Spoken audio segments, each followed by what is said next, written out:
Mr. Deputy Chairman, the middle class is amongst the people hit hardest by the new taxation policy. On the one hand, the tax on their income is on the increase and thereby their income is decreased, and on the other hand, articles of consumption are being subjected to forces which raise their prices. In these circumstances, it will be very difficult for these classes to balance their budget, and the question of their saving anything and their investing their savings for purposes of common good is very problematic. Sir, the middle classes, as is well known, are the backbone of the society. They are the real workers of the land, and they should not be disabled or made vitally less enthusiastic by these measures in contributing towards the success of the plan.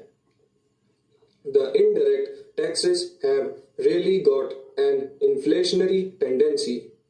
To a complaint made in this respect, the Honorable Finance Minister said that the inflationary tendencies are already there and that the government through these excise duties will be able to mop up a portion of the extra profits for the benefit of the exchequer, and he implied that these excise duties need not raise the prices in many cases.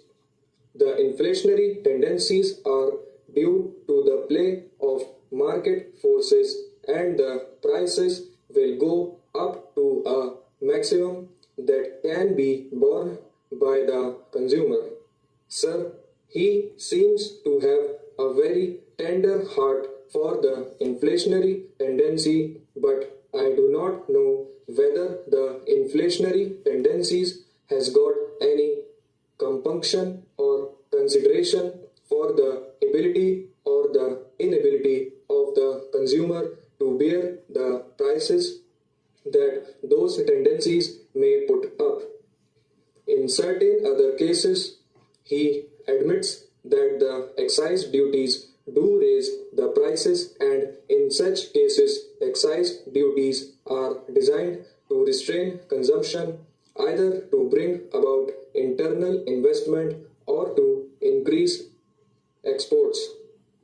In certain cases, I admit that higher prices may restrain and restrict consumption.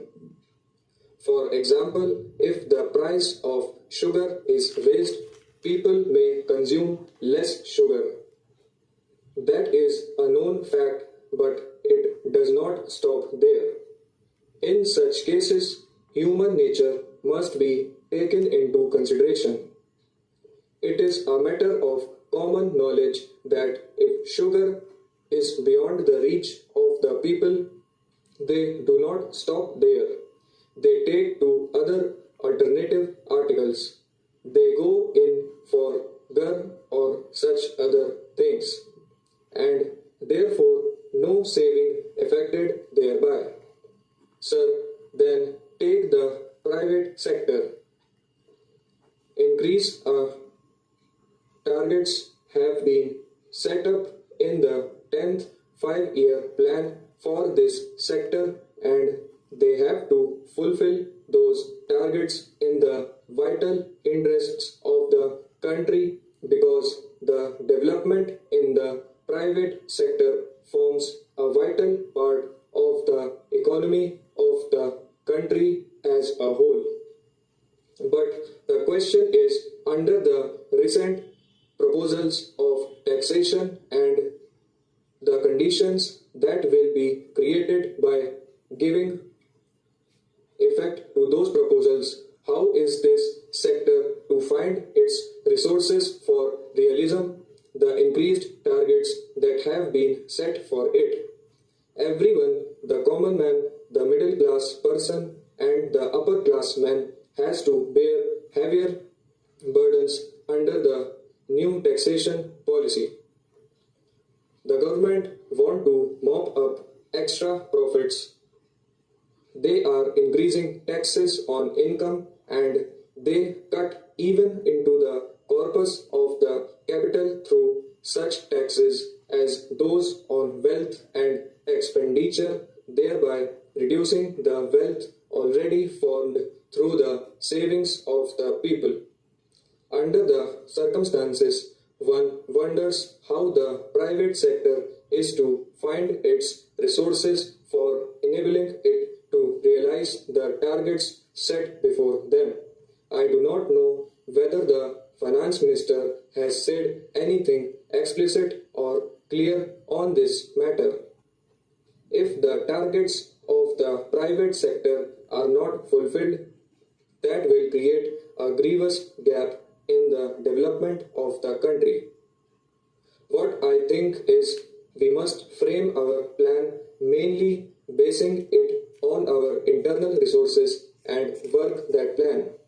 Side by side with that, we may have another set of projects and schemes which may be executed as and when we get sufficient foreign exchange and foreign aid. Otherwise, what will happen is if we are not clear cut in this matter of keeping internal resources mainly separate from the foreign aid and foreign exchange, we will be landed in difficulties in the middle of the execution of the plan.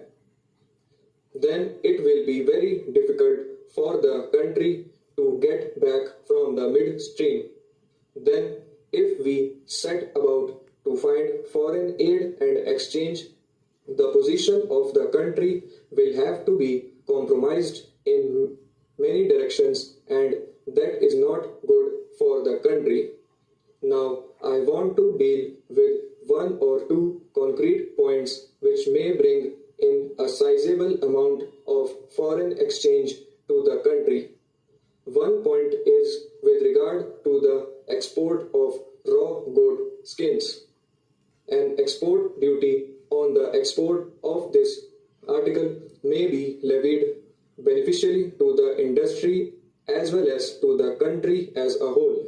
There was an export duty of about 15% on this article.